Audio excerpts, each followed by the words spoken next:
They're very small. They are IP54, and they're $130. And they have Gemini in them, so you can, you know. Oh, we were so close. It's your favorite thing. It's your favorite thing. We almost got away from it, Alice. Yeah, so that's basically all the new hardware and software that was announced, scattered throughout this event. It was a real challenge finding that stuff if you watch the event. Yeah. Real challenge. Yeah. But it's in there. If only they had it all on a table right in front of them where they could have talked about all of it, but instead didn't. Yeah, they tried. No, they had a part where it was they had the QVC. Yeah, they just barely talked about any of it. Yeah, sort of breezed through I'm also that. personally offended they didn't think the Pixel Watch segment was worth Jimmy Fallon's time, but they had him. He just wasn't there. But he was wearing a Pixel Watch for... Oh yeah, they were twinning. They were all wearing Pixel Watches. Yeah. Was the Pixel Watch section the workout section? Because I have to give credit to the Google guy who had to do a bunch of kettlebell swings while he was presenting. Yeah. He did great. I tweeted, if everyone's famous, is anyone famous? Because I didn't recognize almost any of those people. I recognized a couple. Some of them were very famous, and then the second half were they're finger snap famous, you know? Or I see the on my reels. The guy who scores all those on my three-pointers in the NBA. The guy that says things on the subway. Yeah, that's the Kevin Hart bit, but it's the YouTuber, they said YouTube megastar, and I looked around and nobody in the room knew who it was, but it was a Spanish-speaking YouTuber with 27 million subscribers. Wow. So Shout cool. out to her. The Peloton instructor got a big standing ovation because I'm sure people who use Peloton were oh, that's the guy.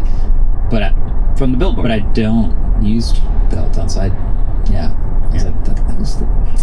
Yeah. Anyway, so that's what happened. It was a lot. Yeah, you can pre-order it now if you want, and then if you don't have to.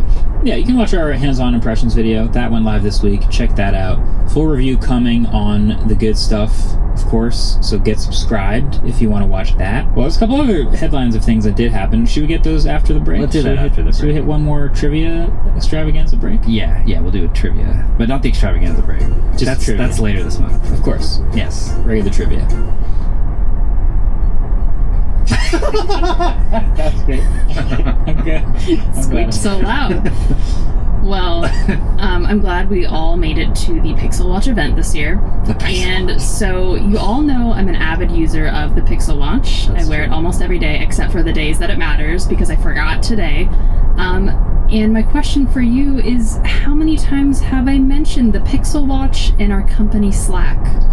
How many times? How many times? And this is Price is Right rules. Closest without going over. So save your thoughts for later. Did you have to use the term Pixel Watch? I keyword searched exactly Pixel Watch with only me. Okay. So images of it wouldn't have come up, but any text message with Pixel Watch would have come up. Okay. This is something that only... But if you use the new Slack AI, it'll automatically decipher all your pictures. Yeah. That's the new multimodal nonsense burger. Jesus Christ. Well, we'll think about the answer. We'll be right back. Goodbye.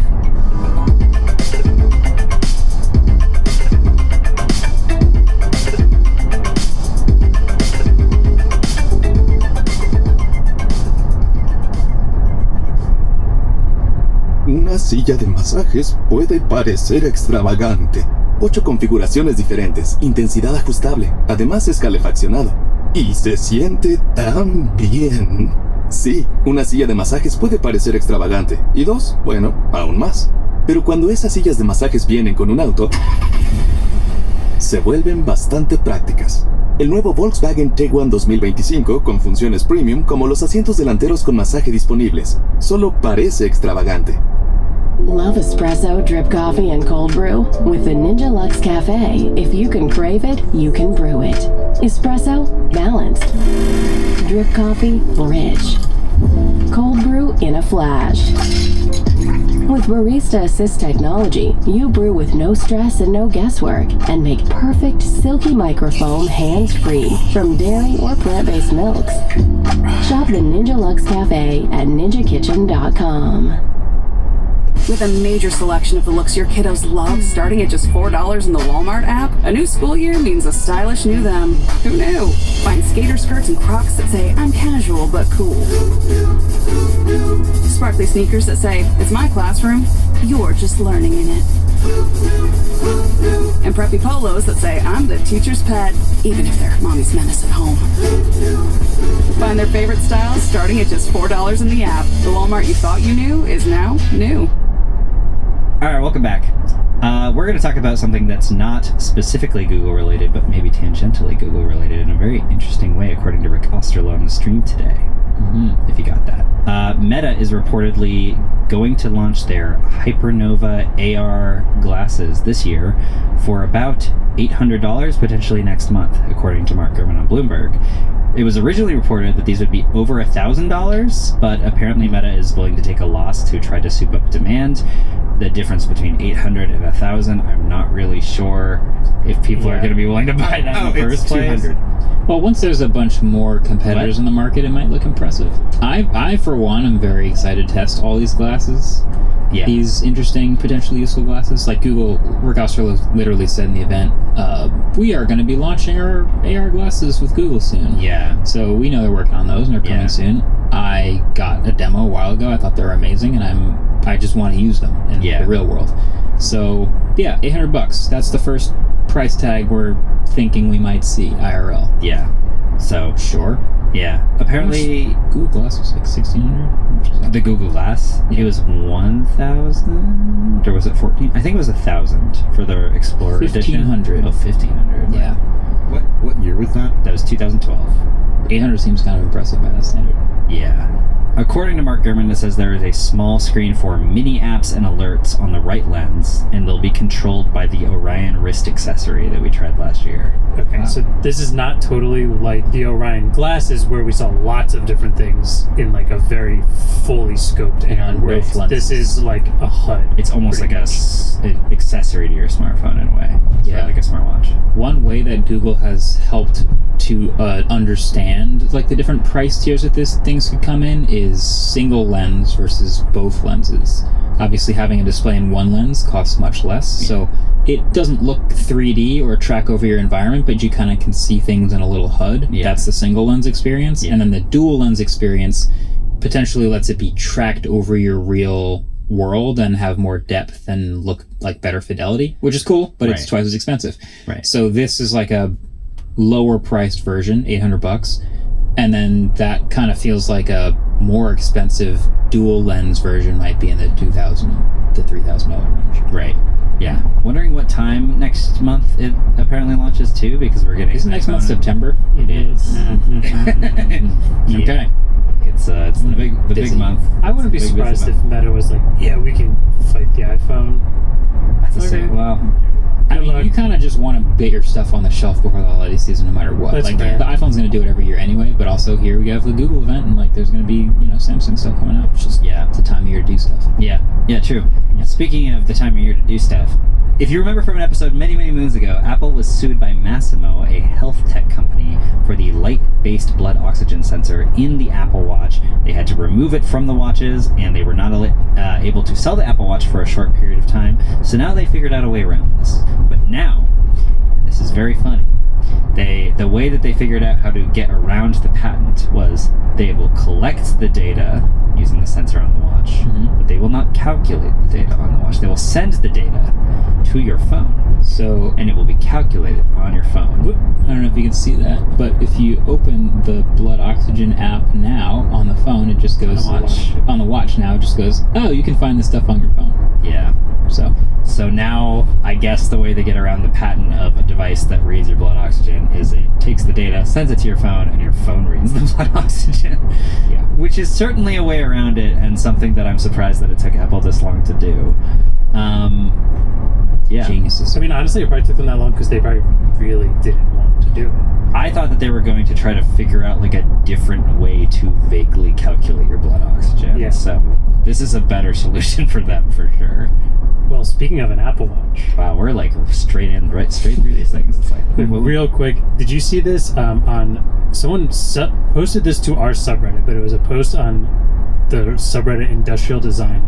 Someone made a post that says, my design to try and get me off my smartphone, and essentially made a fully metal case for his Apple Watch Ultra to be, I guess it's a LTE Apple Watch Ultra where he's just using this completely independent of a phone. and created an entire brutalist. It's super brutalist. Yeah. Like very industrial. Yeah. And just like milled. I forget what he said. He's using. He's using aluminum. Yes. He said he it's wanted to fully use aluminum. titanium, but it would have been a lot more expensive. Yes. He also did a stainless steel version, which was too heavy. But it's essentially kind of like an iPod Nano. It's like a very small phone size, maybe 2.5 times the height of an Apple Watch Ultra, and just about as thick, milled out a spot so you can still use the crown and the buttons on the side. And it has a little like lanyard hole for it. And stuff. It's pretty cool. This is not too dissimilar to recently Allison Johnson on The Verge did a article about, can I just use an LTE powered smartwatch instead of my phone for an entire week? Instead of your phone. Yeah. And she just used it on her wrist the whole time. Yeah. And it was difficult, but it was doable. Probably relying on your voice a lot. I guess. Yeah. I mean, the keyboard is not terrible on the watch. I hate poke typing on it. Swipe typing is okay sometimes, but okay. Yeah. Ironically, this attachment that he put it in looks very, very similar to this Bang & Olufsen speaker from the 80s. Just hyper brutalist, like milled metal. Yeah. So, yeah. He did say, I think he's going to make 100 of them. Yeah. To start. For sale. Yeah. I kind of want to try this. We'll link it in the show notes if anyone wants to see it. But, I mean, we're pretty bad at describing things. There's not a ton to describe here. It's a piece of metal block with an Apple Watch Ultra inside in it. And a metal block. Trivia! Data is their food. We all loved that Pixel event.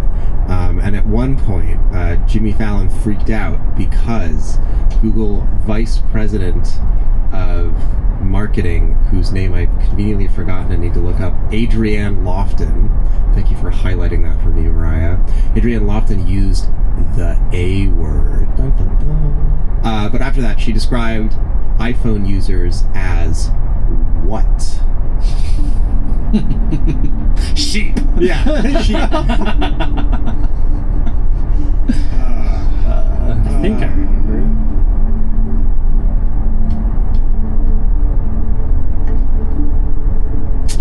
So, what's everyone doing this weekend?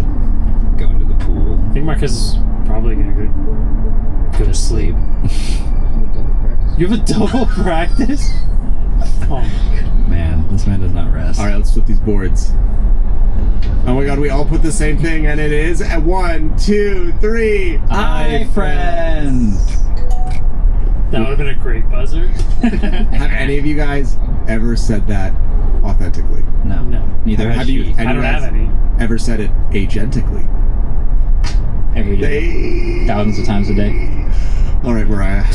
So the question to refresh your memory was, how many times have I mentioned the phrase Pixel Watch in our company Slack? The Price is Right. Closest without going over. The number popped into my head when you first said it.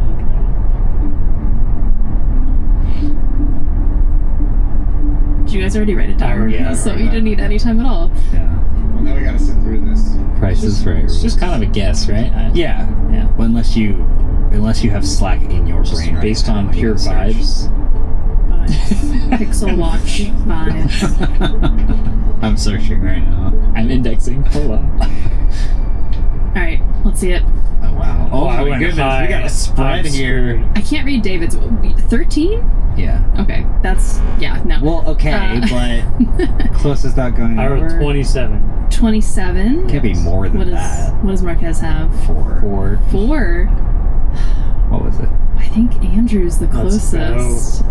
Without over Without either? over? Yeah. Let's go. Do you have a second guess? How many times 40. I've said it? There's no way. You said it that many times. I've said it many times. And you post a lot of, like, when you did the stairs in Pittsburgh, you posted the, like, how many crazy steps you took that day. That did you should say count, but I Pixel don't think it's But just did you Pixel Watch use in the it. phrase Pixel Watch in that? Wait, hold on. post? She has the Pixel Watch 1, so this is 3 years of Pixel Watch. That's true. It's mostly when I pulled it up, just Pixel Watch and then profanity after. But the correct answer was actually 45. Whoa. It's a lot. It's a lot. Smokes. In honor of this being the first the first trivia question in this season of Waveform Trivia. Wait, is it really? Yeah. Wait, but Superhead Trivia didn't count for anything. Oh, it's been